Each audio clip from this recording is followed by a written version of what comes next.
Rolling. Rolling? Rolling. Double. Stop. Okay.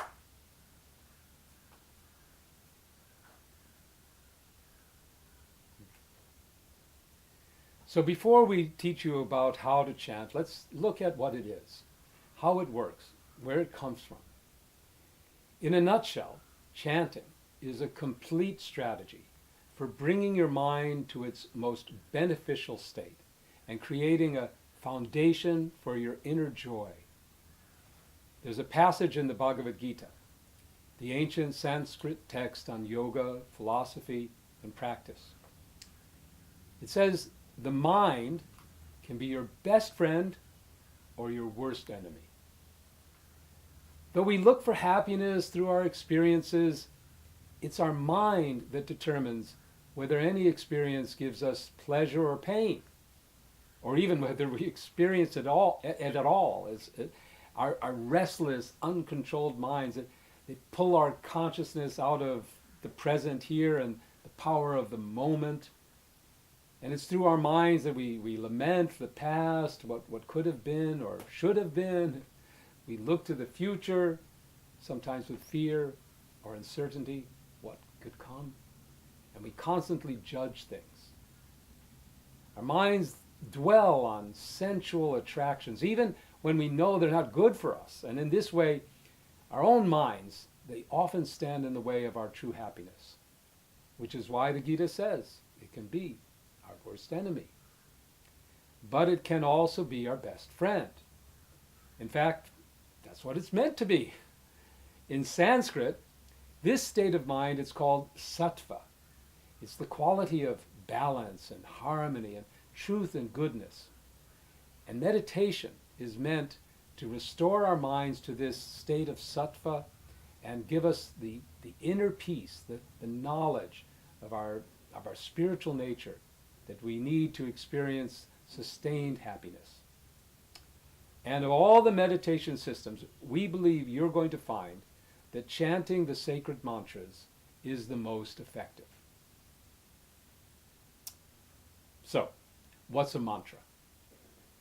Today it's popular to call anything which is repeated over and over a mantra. But a real mantra is a powerful sound vibration. It's sometimes compared to a key that opens a specific lock. It's like certain wavelengths of sound transform matter. The true mantras, they transform our consciousness. They're sound vibrations that bridge the gap between spiritual and material. And using these mantras for meditation brings the mind to rest in a space that's free from stress and anxiety. In fact, the word mantra, it literally means to free the mind. And all the mantras, those that are composed of the divine names, are the most powerful because they're complete expressions of the divine in sound. Now, an authentic mantra is passed from a teacher to student over thousands of years. And through meditation and repetition, it can unlock our deepest potential. Now, you may think this is a little foreign, but really the idea that you can transform your mind through sound is something most people are doing already, even if you've not done any active meditation. Let's imagine it's a Friday night and you're out with your friends. Now the whole evening's got like a certain soundtrack, and that soundtrack is probably very different from the one for a quiet Wednesday evening studying at home or a romantic dinner with your partner. So we use sound in the form of music and poetry and conversation to manipulate our experience of a situation all the time. In fact, sound is the most powerful influence on our consciousness. And that's why mantra meditation is recommended to be the most effective way to focus the mind and make it our friend. Now, there are a lot of different states of the mind. In the yoga texts, they describe 5 states. first is disturbed. This is the lowest state. It's like a room full of monkeys, highly agitated, unable to think and listen, keep quiet. And on the other hand, there's a dull state where nothing seems to get through and we're just dull and listless. A person could be holding her key and asks, where's the key? Then comes the confused state. We're getting information, but we can't really process it. We oscillate, confusion, and there's like a chatter going on that we want to do this, but we can't do this, and should I do this, or what do I do? Then we get into the attentive state. And in this state, the mind it's relaxed, but it's not sleepy, and it's ready to focus, pay attention. And that's the state we have to get into to meditate. So there are a lot of different yoga practices, like asanas, sitting, breathing, and so on, that help to bring our minds into this relaxed attention. And then we can get into the meditative state, focused. The focused state of consciousness, that's the goal of meditation.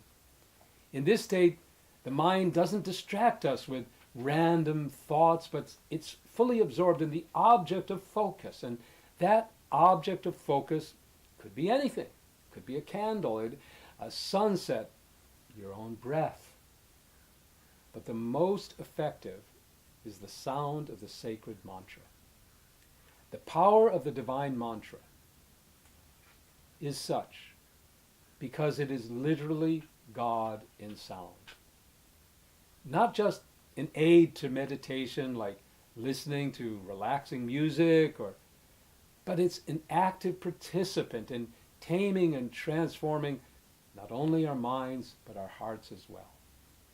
As divine sound, meditating on the mantra naturally aligns our spiritual nature as parts of the Supreme. We already have a relationship with the mantra, even if we don't realize it yet. When we meditate mechanically, like on our own breathing, it depends entirely on our own effort and perseverance. But when you meditate on divine mantra, the mantra itself will reciprocate. It'll connect you with empowerment from the soul of the universe. There's mercy in the mantra. This relationship with the divine mantra means that your meditation can be supercharged with feeling. With our intellect, we can focus and reach just so far. But when our emotions are involved, our focus can be strongest. There's a story about a sage in India. Can we cut?